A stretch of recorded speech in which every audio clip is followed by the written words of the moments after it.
Welcome back to Reading Lab. This time we're tackling real notices, posts, and message threads, the everyday texts you actually run into, and how to get through them fast. Today our focus is read in daily life. You'll learn a repeatable method, see it applied to real examples, and then practice with a text of your own. Read this. Attention members, our downtown location will be closed for equipment upgrades from March 3rd through 5th. All memberships will be extended by 3 days at no extra charge. We apologize for the inconvenience and look forward to reopening with brand new machines. Quick, what's this notice actually for? Your eye might catch the word closed and assume bad news. But look at what surrounds it: extended memberships and apology, new equipment. This notice isn't canceling anything, it's informing members of a short, compensated closure. Catching the real purpose fast, not reacting to one word, is the whole skill.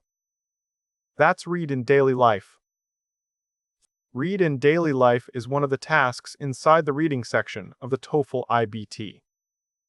Instead of academic passages, you're given short, real-world texts, the kind you actually see every day.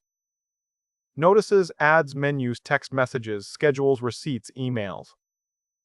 Each text runs anywhere from about 15 to 150 words, followed by 2 or 3 multiple-choice questions.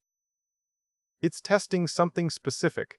Can you understand information in a format that isn't a neat paragraph, catch the main purpose fast, and handle informal or shorthand language the way a real reader would, not an academic one? Here's why reading every word top to bottom can actually slow you down. A bakery posts, new shop finally open, sat 9 a.m. corner of 5th and Main, free croissants for the first 20 customers, see you there. Read that like a formal paragraph and you'll stall, missing subjects, missing verbs, whole sentences trimmed down to a phrase. Read it the way you'd actually skim a friend's post, filling the gaps automatically, and the meaning is instant. The shop opens Saturday at 9, and the first 20 customers in line get a free croissant. Real-world texts are written in shorthand on purpose. The skill isn't decoding every word, it's filling in what's obviously implied. So here's a simple process that works every time. Step 1. Spot the format.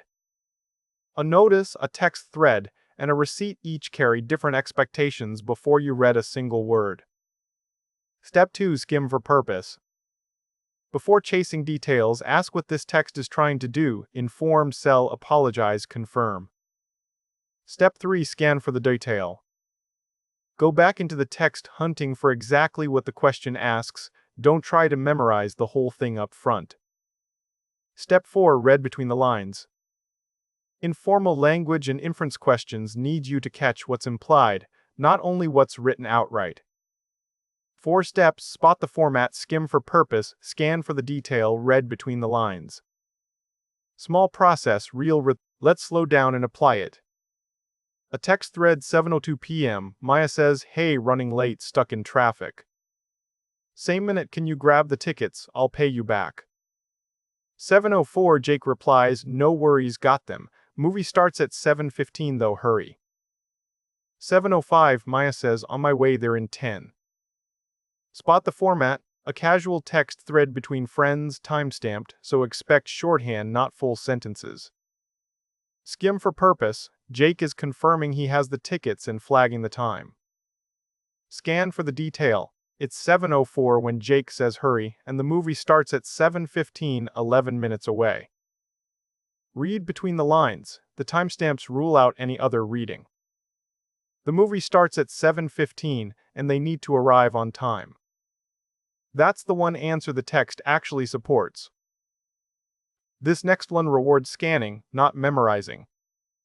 Your package order number 48213 has been delayed due to weather conditions in the shipping region. Original delivery date, June 14th. New estimated delivery, June 17th through 19th. No action is needed on your part. Your package will arrive automatically. Questions? Contact support@quitship.com. Suppose the question asks what the customer should do.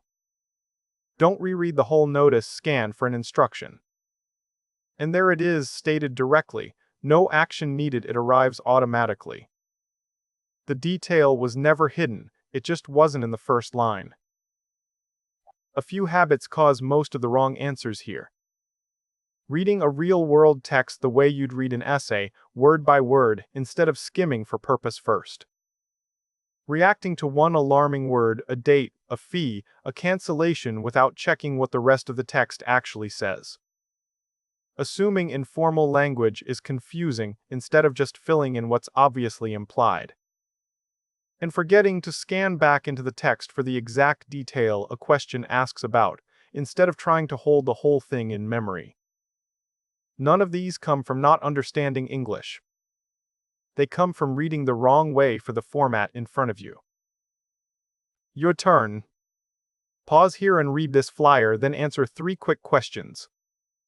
Farmers Market every Saturday 8 a.m. to 1 p.m. Main Street Plaza. Fresh produce, local honey, handmade crafts, and live music. Rain or shine. Bring your own bags, we're going green. First 50 visitors each week get a free tote bag.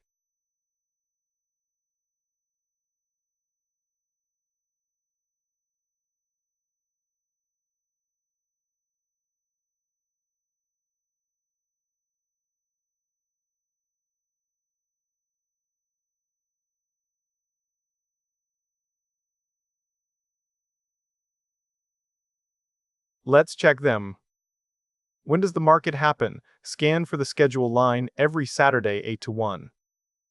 Question 2. What can visitors get for free? Scan for the offer, a tote bag, but only the first 50 visitors. Question 3 is different. It asks what we're going green most likely means. That phrase isn't defined anywhere in the text, so this is an inference.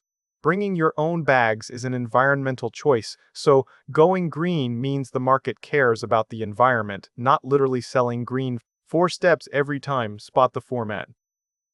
Skim for purpose. Scan for the detail. Read between the lines. Read in daily life is less about dense academic vocabulary and more about using short, practical texts efficiently. Purpose first, details on demand. Next time in Reading Lab, we're moving from everyday texts into read an academic passage, longer, denser writing, and a different kind of reading discipline. See you there.